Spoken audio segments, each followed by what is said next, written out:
639 pieces of wreckage are recovered from the sea.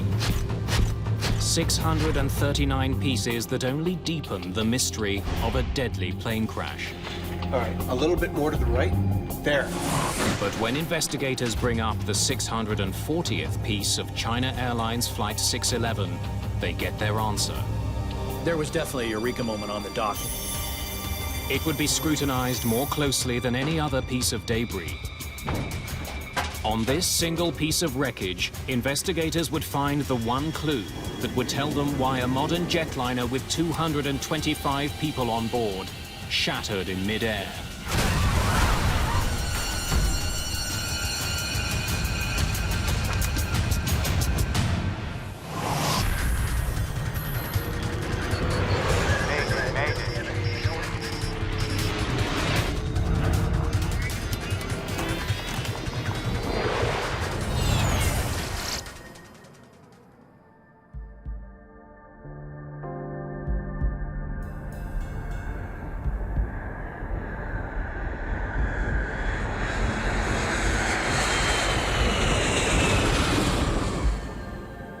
Feet.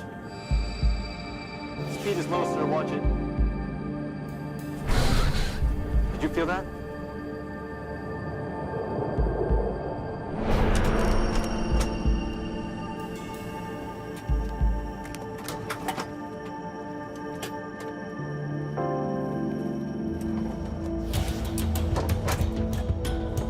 Target control, descend and maintain. Echo Foxtrot, 126.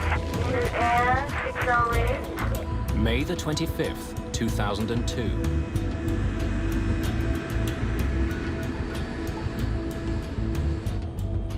Gears up. A China Airlines 747 lifts off from Taiwan's capital, Taipei. Taipei approach, Dynasty 611, airborne passing 1,600. Dynasty 611, Taipei approach radar, contact climb, and maintain flight level 260. 260, Dynasty 611. Autopilot B, engage. China Airlines is Taiwan's national airline. There are 225 people on board Flight 611. Today's flight is a short one, 1 hour and 40 minutes across the Taiwan Strait to Hong Kong. This route is one of the most widely traveled on the planet. It makes so much money, it's called the Golden Route. Ladies and gentlemen, the fasten seatbelt sign has been turned off. For your safety, we do recommend that you keep your seatbelt fastened at all times while seated.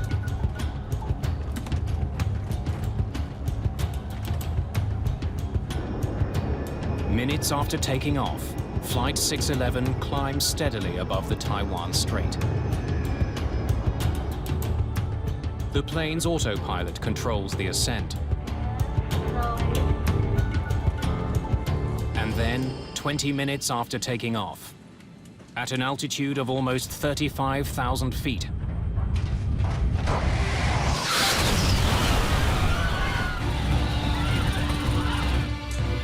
at Taipei Area Control, the flight vanishes from radar. Dynasty 611, Taipei.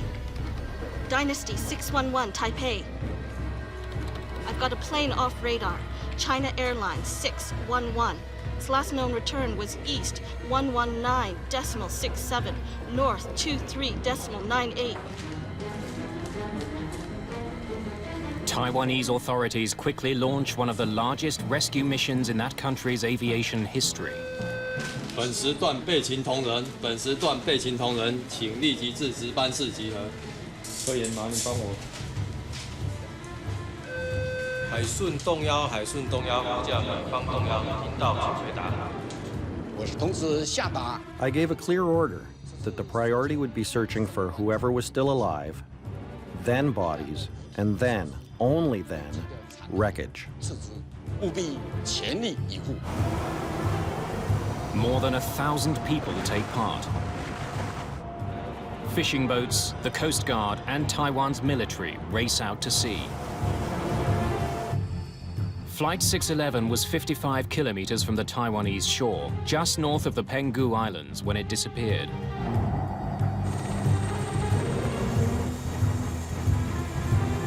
Rescuers find debris floating in the Taiwan Strait. First thing we saw was a great amount of wreckage, including landing gear wheels, napkins, knives, and forks. Wreckage from the plane is spread far and wide. Some items are found on land more than 100 kilometers away in central Taiwan. As the rescue effort continues, Taiwan's Aviation Safety Council begins its investigation into the crash of the 22-year-old plane. 747-200, delivered August 2nd, 1979. Kay Young is the managing director of the ASC. He'll be leading the investigation. We're setting up a command post in Penghu Island. Let's go. China Airlines have had very, very poor safety record. As a matter of fact, it was considered one of the worst in the world. Typically, it had like one major accident every 4 years. This particular investigation was by far the most difficult one. And one of the reasons why was it's in the ocean floor. The search for survivors goes on around the clock.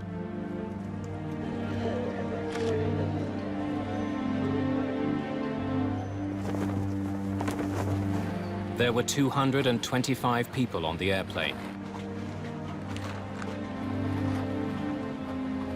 Nobody is found alive.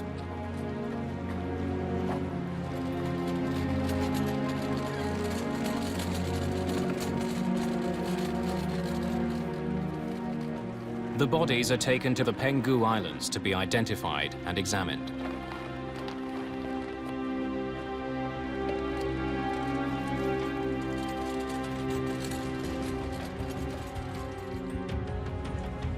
Since the accident involved an American-made plane, the NTSB joins the investigation. A team of investigators is dispatched to Taiwan.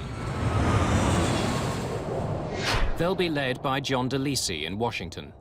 We have a very good working relationship with the ASC, the Aviation Safety Council of Taiwan, so we knew that they would ask for and welcome our assistance in the investigation. Wreckage that's found floating is also brought to the Penghu Islands. Investigators need to know how one of the world's most successful planes, on one of the world's most traveled routes, simply fell out of the sky. Well, the Boeing 747 is the world's most popular jumbo jet, and it's flown millions of people, probably billions of miles. We were very concerned. Good morning. I'm anxious to see what you have. Sophisticated ground-based radar tracked Flight 611 throughout its short journey.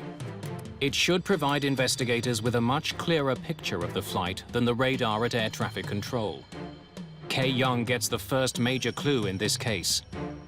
The radar tracked the plane as it climbed on course to 35,000 feet. Then suddenly, Flight 611's signal split apart. The breakup is quite graphic. Right when the event happened, it appeared as if there were 3 or 4 sizable pieces of wreckage that were getting radar returns that then began to drift and scatter as they fell to the earth. So that told us that the airplane broke up in flight.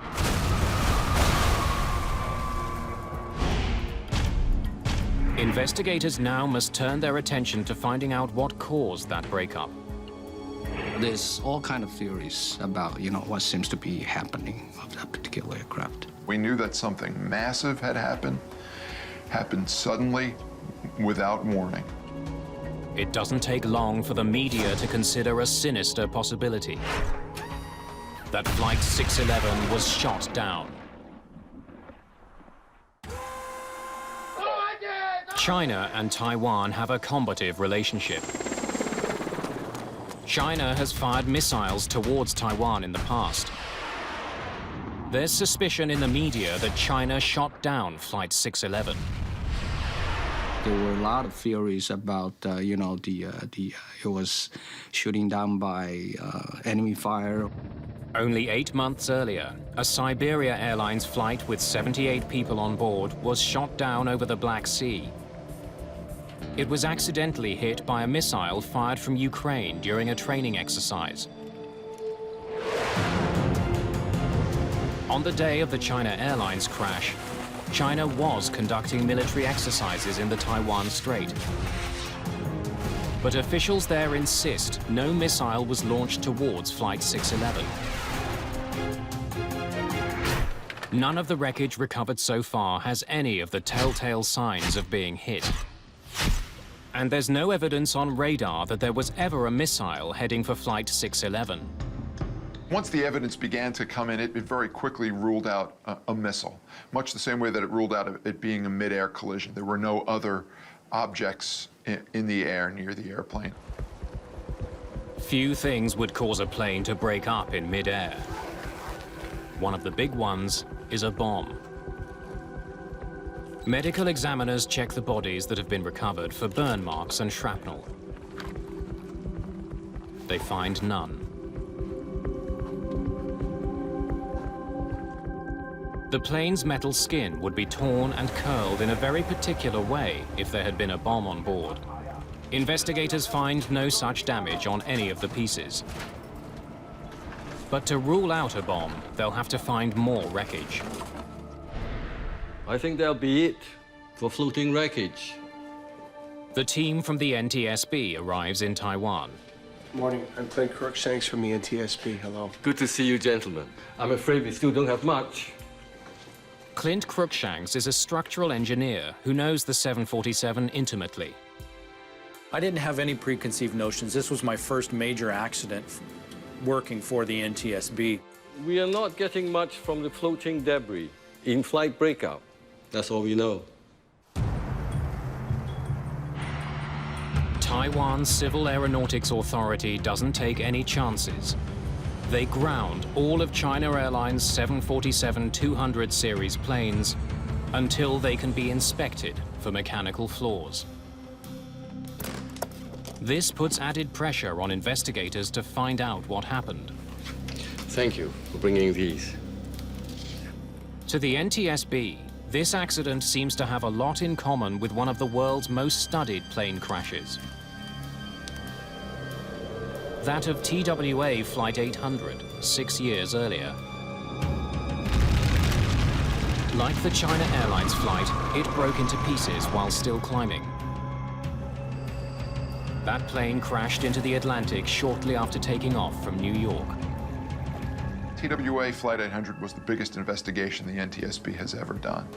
It lasted about 4 years. The painstaking investigation uncovered a design flaw with the 747. Wiring near one of the plane's fuel tanks could spark and ignite the fuel in the tank. Investigators conclude that's what likely caused the crash. Investigators are struck by similarities between the two flights. Both were 747s.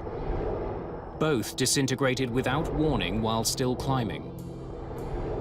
Both flights took off in very hot weather. The heat may have caused Flight 800 to explode. That plane sat on the tarmac with its air conditioning running. Investigators believe hot air from the air conditioner overheated the plane's fuel. The early evidence is pointing to a repeat of TWA Flight 800. So it looks really very, very similar. So therefore, our immediate focus was essentially the central fuel tank. Three weeks after the crash, the Jan Steen, a sophisticated salvage vessel, arrives in the Taiwan Strait. It's equipped with divers, a diving chamber, and a remote-operated submarine, complete with sonar and video cameras. The NTSB were tasked with manning the recovery vessel and watching video screens from the ROV. Using sonar, investigators have located the wreckage of Flight 611 deep underwater. All right, to the right a bit. Clint Cruikshanks knows all the pieces that make up a 747, but he's never seen them like this. It was really quite a shock when I first saw pieces on the floor of the ocean. With only the lighting of the ROV to guide you, you would notice something that looked like an airplane part. The ROV would then circle around the part, looking at it from all angles. Cruikshank's job is to help the Taiwanese identify specific airplane parts among the wreckage. I think it takes a different kind of mind to be able to look at a mangled part and kind of straighten it out in your head to really determine where it comes from on the airplane. All right, a little bit more to the right. All right, go back. There, okay, that's definitely a piece of wing. Let's mark it. Once a piece is identified, its GPS coordinates get recorded. The GPS mapping tells investigators that the debris is spread out over 325 square kilometers. It will be difficult to track down specific pieces of the plane. 25 days after the crash of Flight 611, the plane's 2 black boxes have been found. One contains voice recordings of conversations in the cockpit. The other, data from the plane's flight computer. Either could hold the clues that will reveal what happened during the final minutes of the flight. If the answer is on the tape, investigators may not have to bring up more wreckage to the surface. The data is critical. Everybody ready? Investigators begin with the plane's cockpit voice recorder. They hope that the pilots will have said something to each other about an emergency on board. Welcome aboard, China Airlines. The recording begins about 10 minutes before the plane took off. 20. Preparations for the flight sound normal. Okay, after start checklist. After start, anti-ice. The crew checks all their systems and runs through standard checklists. Off. Off. It was very, very experienced crew. Both the captain and the flight and first officers were quite seasoned. Dynasty 611, runway 06, wind 050 at 9 are cleared for takeoff. Clear for takeoff, Dynasty 611. Takeoff.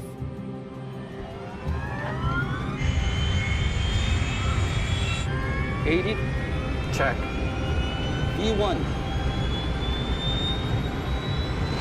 Rotate.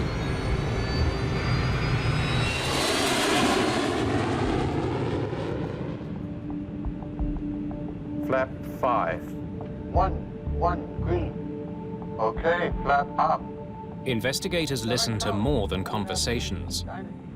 They also want to hear if the plane itself was making any unusual sounds.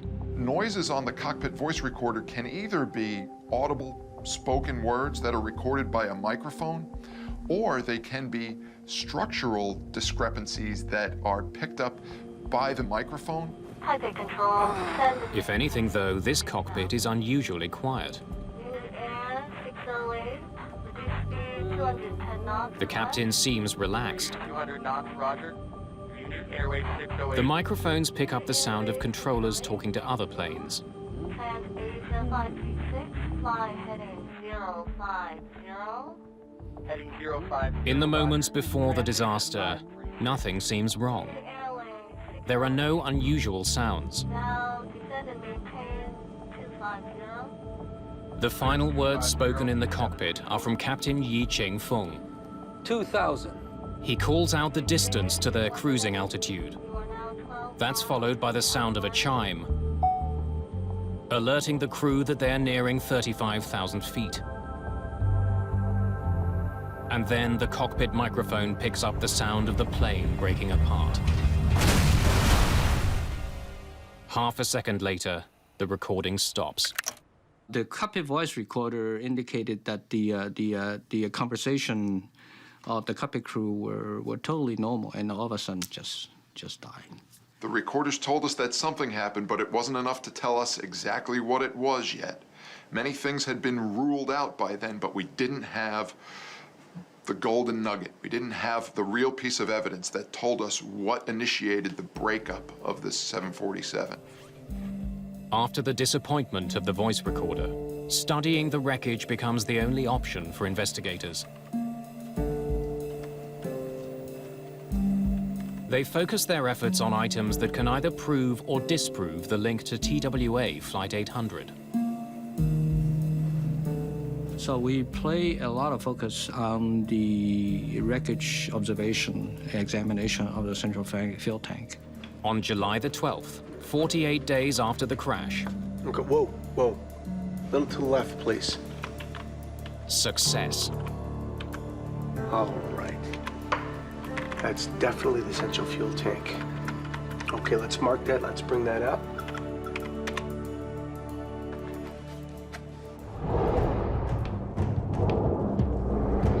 The tank joins the sea of wreckage piling up at the pier. Investigators study it closely for any evidence that it exploded. If it did explode like the TWA tank, it would be curled and twisted. And the metal would be bent outwards. But this fuel tank is different. And we found the central fuel tank was relatively intact. And it's crumpled inwards. Unlike the tank from the TWA flight, there's no soot. There would be if the jet fuel inside had ignited. So at that time, we pretty much ruled out it was the cause of the central fuel tank. The wreckage recovered so far has also forced investigators to abandon another theory, that a bomb brought down the plane. None of the wreckage showed any evidence of sooting, any kind of explosive damage. The China Airlines crash was neither a repeat of TWA Flight 800, nor a deliberate bombing. Investigators are running out of leads. As more wreckage is identified and recovered, investigators find an intriguing clue. It's discovered when they examine a series of small vents from Flight 611.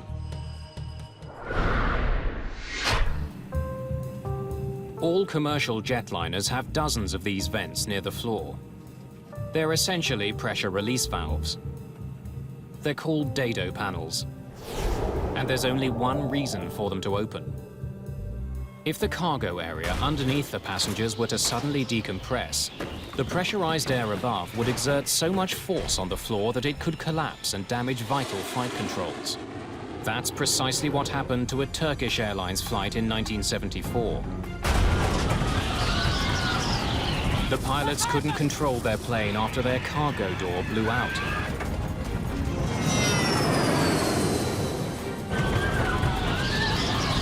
We've lost it! If the floor on that flight hadn't collapsed, the pilots may have been able to save the plane.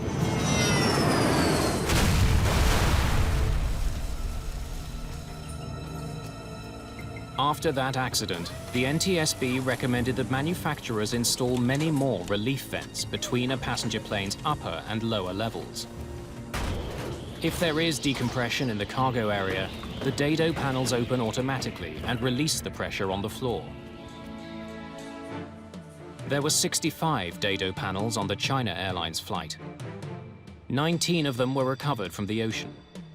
4 recovered panels were in the open position.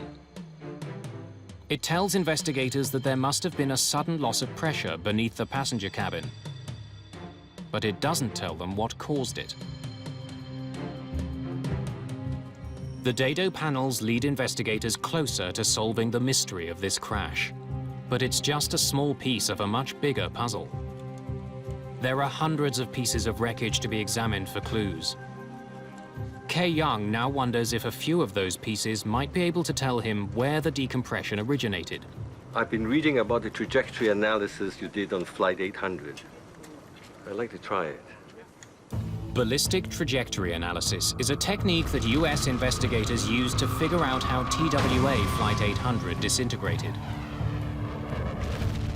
It's impossible to do without specialized computers.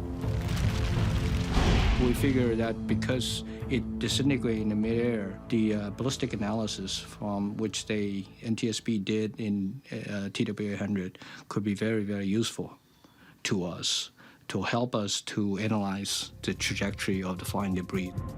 The analysis is based on a simple fact. The pieces that came off the plane first would be the first to hit the water. If investigators can figure out which pieces those were, they'll know where the trouble began. Radar that had been tracking the plane as it climbed also ended up tracking pieces of debris as they fell. The salvage workers have recorded the precise location of those same pieces of wreckage. Their logs could match a specific piece to its radar track. Investigators know the wind speed on the day of the crash, and they can obtain precise information about ocean currents. The last piece of the puzzle comes from the plane's flight data recorder. The plane's altitude, speed, and direction at the time of the breakup.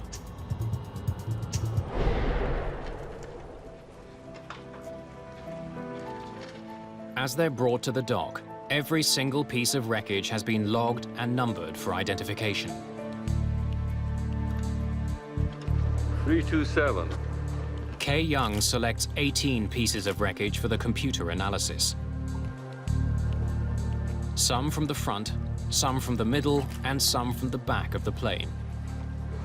199. Along with all the other data, he'll feed information about each item's weight and shape into the computer. 526. Based on where the pieces fell, the computer should be able to calculate which of those 18 pieces was the first to come off the plane. Can we see when each one of those items separated from the aircraft? All of the data paints a telling picture of what happened at 35,000 feet. Kay Young gets to see how Flight 611 broke up, from beginning to end. The tail came off first. Along with the dado panels, it's a very important clue. Well, that pretty much indicating that there's something happened in the back of the aircraft, rather than something happened in the forward part. Investigators are now keen to recover items from the rear of the plane.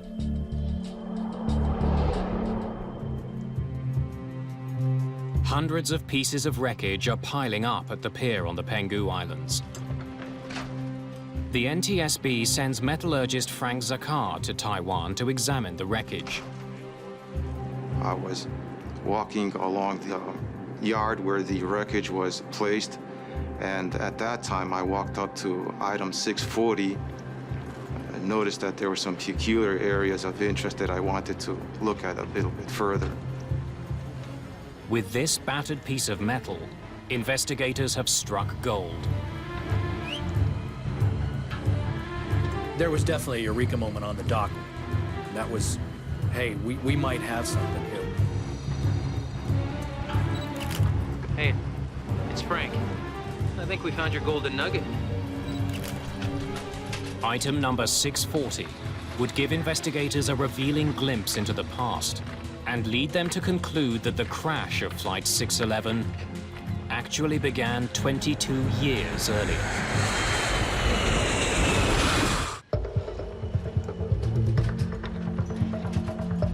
Let's get as many pictures as we can. The massive piece of fuselage that has caught Frank Zakar's attention is exactly what investigators have been searching for. It includes a piece of the belly, the sidewall, and the rear cargo door.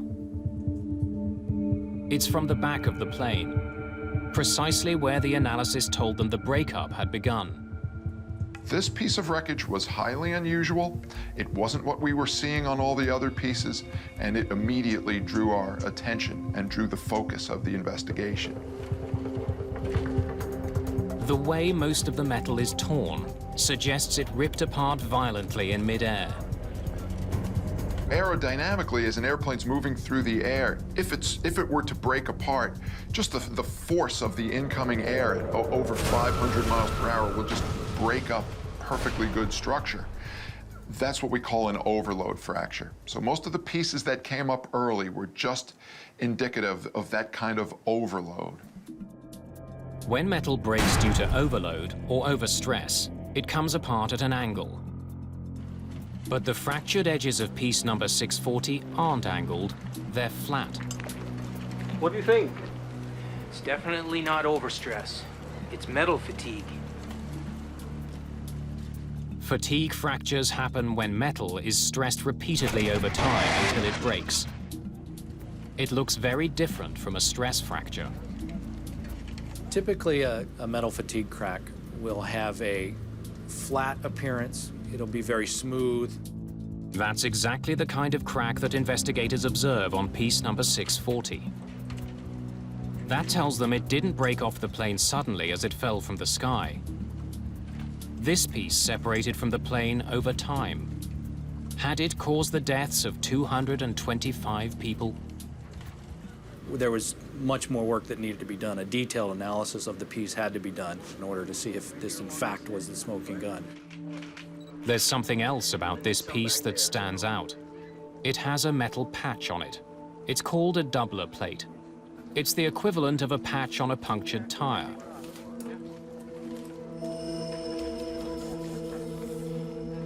It's not unusual to find numerous doubler plates on older planes like this one. A doubler plate is like a patch that you put over fuselage skin. If there were to be a tear or a blemish, a crack identified, you'd want to repair the fuselage back to its original strength, and one way to do that is to put a doubler plate or a patch right over the existing structure. At some point, this section of the 747 had been repaired. Investigators need to know why it was fixed and how that was done. We're looking for repair to the aft lower lobe. Whatever it was big.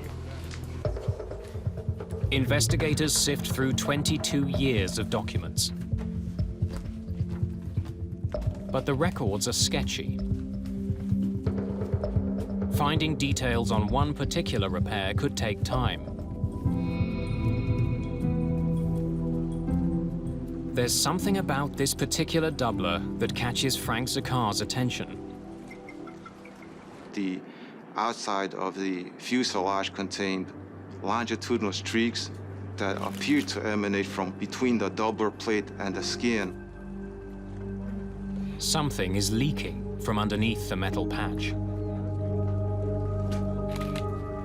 Was there a possibility that the skin had broken, cracked, and was there any fuel or air coming out from between the doubler and the fuselage? And that warranted further examination. Let's cut it from here to here and send this piece to Chongshan. In order to see what's underneath the doubler, a large section of piece 640 is sent to a lab. No evidence has been found of structural or mechanical problems with Boeing's 747-200 airplanes. Taiwanese aviation officials have no reason to keep the planes on the ground. The Chongshan Institute of Science and Technology is a military research facility. It's at the forefront of Taiwan's space program.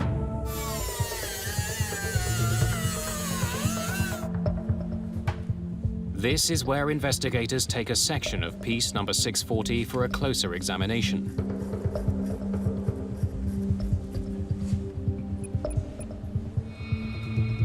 The NTSB's Frank Zakar finds a telling clue on the crack itself.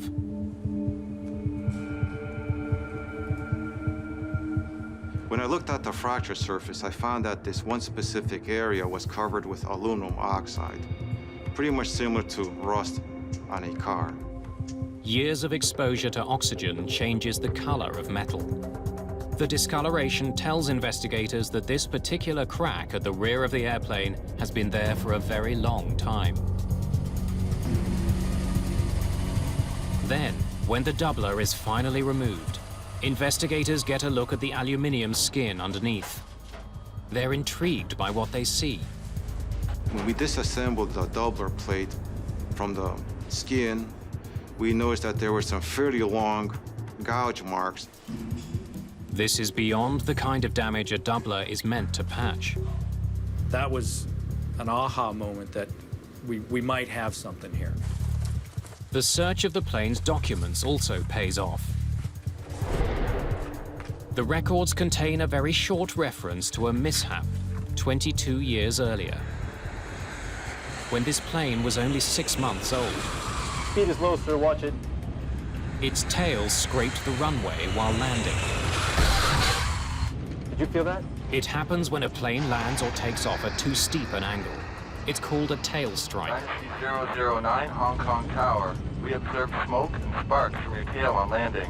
Roger, Hong Kong Tower. We'll have that looked at. Tail strike, sir. I better log that. It is a relatively common occurrence. It's not a good thing. Some airplanes even have what's called a bumper in that portion of the aft fuselage, so that if the tail ever does get too close to the ground, instead of sacrificing skin from the fuselage, you might have this sacrificial bumper that will take that wear. Tail strike damage is routinely repaired. Investigators want to know how China Airlines went about fixing the plane. They can only find a brief mention of the repairs that were done in the plane's logbook. That's all there is? That's all we could find. There's not a lot of detail in China Airlines records.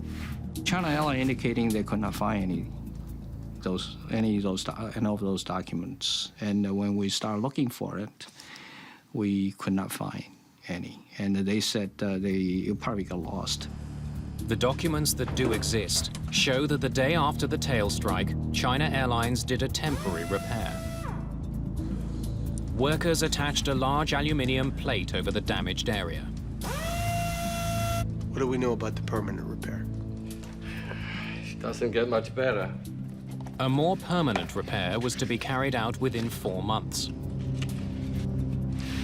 This is what we got. The maintenance records indicated that the permanent repair was done in accordance with Boeing recommendations in their structural repair manual. Evidence that we uncovered indicate that the repair was not done per the Boeing repair manual. According to the manual, many of the scratches on the plane were too deep to be repaired. The entire damaged section should have been cut out and replaced. You have to follow certain procedures, and the Boeing structural repair manual indicating very clearly what you should do step by step. 22 years later, investigators can tell that for some reason the damaged piece was not replaced. The scratches from the tail strike are still there. China Airlines engineers tell investigators that the scratched area was too large to cut out, so they sanded the scratches down instead. In the event of scratching, it depends on how deep the scratches are. If they're not very deep, they can be blended out. But if the scratches are too deep, the repair technique that's called for is to actually cut out all of the scratched material and then design a doubler patch that's larger by a big percentage of the structure that was originally removed. The scratches weren't sanded down or cut out. They're still there. Maintenance workers then made one final mistake. They put the doubler plate right over the scratched material. The doubler plate that they put on was not 30% larger than the affected area. In fact, it was barely, maybe not even in certain locations, larger than the area that was scratched. Even though the repair wasn't done according to Boeing's instructions, the way it was logged made it seem like it was. So for 22 years, anyone reading that entry would assume the damaged area had been cut out as it should have been. Pieces were really starting to fall into place now.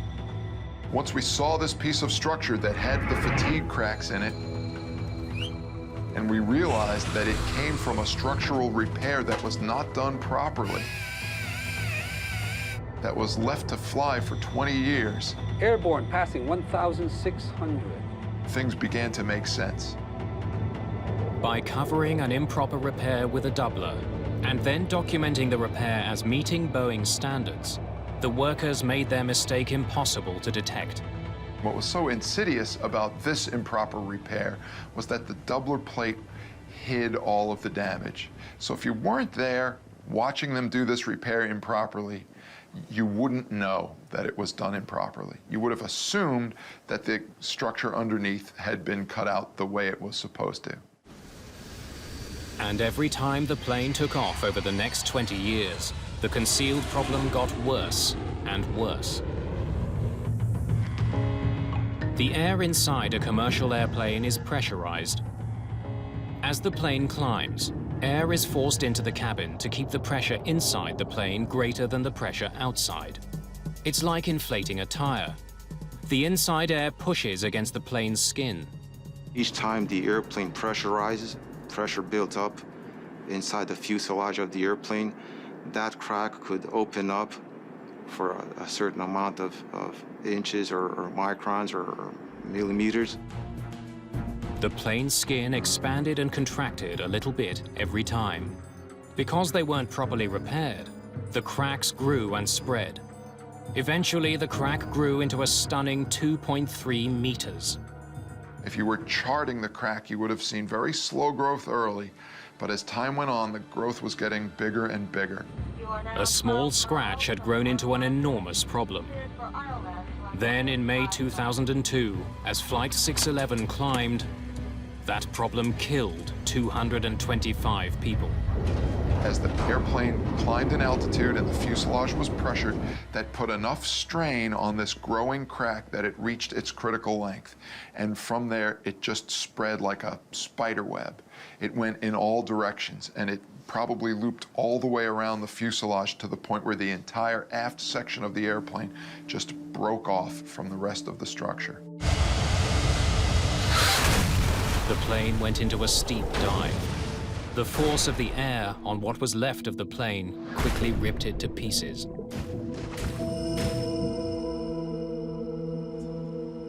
Investigators know that an unseen crack caused Flight 611 to break apart.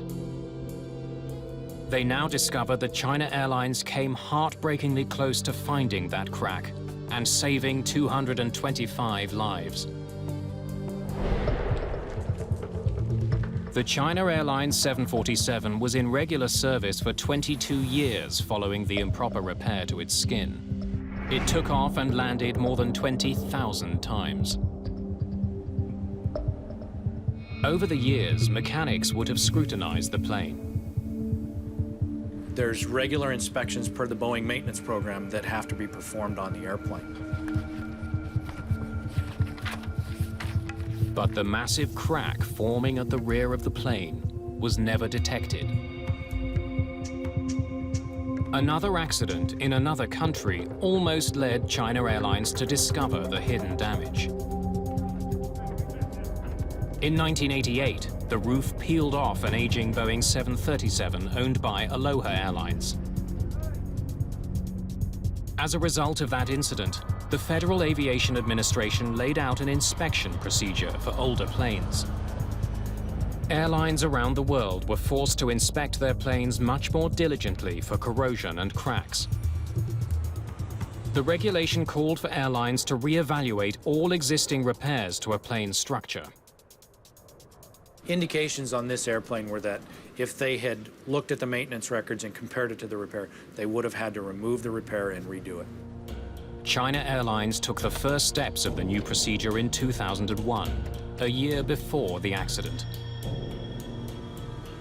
The airline identified and photographed 31 different doublers on the 747, including the one over the catastrophic crack. Those pictures show investigators that China Airlines overlooked a vital clue that could have warned them of the looming danger. We examined the photographs that China Airlines took of the repair, and noticed that there was some issues that may have warranted further investigation. Investigators see a dark brown stain on the outside of the plane. It's the same mysterious staining that led Frank Zakar to suspect there was a hole behind the doubler when he first saw it on the pier. So why hadn't this stain raised alarms before the crash? For years, passengers on China Airlines' doomed 747 were allowed to smoke. They filled the pressurized air with nicotine. The smoke was being forced out through the crack at the rear of the plane. Over time, that smoke left a nicotine stain on the outside of the plane. It was very vivid. Any experienced maintenance engineer be able to spot it right immediately. Smoking hadn't been allowed on China Airlines for 7 years before the crash. It tells investigators that the crack in the plane had been there for at least that long. But instead of investigating the source of the staining, we need to conduct the new inspection when we do our next major check. China Airlines scheduled the second part of the FAA's procedure, a detailed inspection of the repaired areas. And that would be the 7C check, currently scheduled for November the 2nd, 2002. But the 747 never made it to November 2nd, 2002.